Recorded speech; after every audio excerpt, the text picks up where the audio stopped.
বাংলাদেশের মানুষের প্রিয় নেত্রী, বাংলাদেশের মানুষের আস্থা শেখ হাসিনাকে তোমরা বিদেশ থেকে ধরে নিয়ে আমি আসবা। কিন্তু আমাদের দেশের খুব কাছাকাছি আছি। অত দূরে নাই, আমি খুব কাছাকাছি আছি।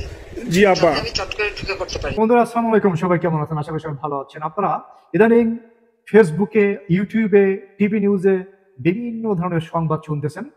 অলরেডি শেখ হাসিনার নামে 109টি মামলা হয়েছে, মার্ডার মামলা, খুনের মামলা হয়েছে 109টি। বিএনপির বিভিন্ন নেতা নেত্রী বলতেছে, তারপরে নট অনলি বিএনপি, আপনার ভুইফোর সংগঠন যেগুলো আছে বাংলাদেশে, মানে তাদের সমাবেশ যদি তারা কোনো সময় মিটিং ডাকে, অথবা 50-60 জন লোক তাদের সামনে বসে, 50-60 জন, ঠিক আছে, এদেরকে ভুইফোর সংগঠন ছাড়া কিছু বলা চলে না। বাংলাদেশে দুটি সংগঠন আছে, একটা হচ্ছে, দুটি না, তিনটে চারটে ধরা চলে।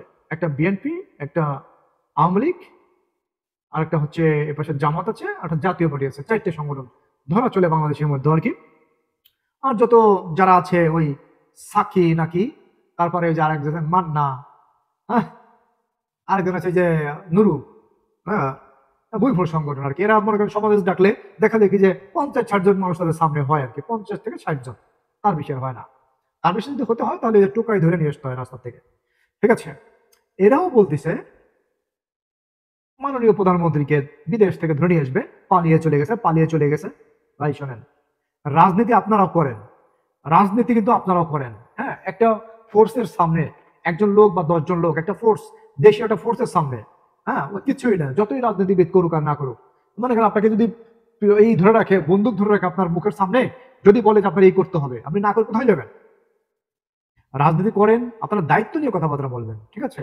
আপনারা বিভিন্ন জন আমি দেখতেছি যে অনলাইনে বিভিন্ন রকমের কথা বলতেছেন, হ্যাঁ, যে মানে ভাষায়, কক্রোশ ভাষায় বলতেছেন। শোনেন, এই যে হত্যাকাণ্ড, এই বাংলাদেশের যে আইন ব্যবস্থা আছে, একটা হত্যাকাণ্ডের বিচার বা একটা হত্যাকাণ্ডে যে শেখ হাসিনা জড়িত, এটা কি কোনো করতে পারবে, কোনো প্রমাণ করতে পারবে কেউ?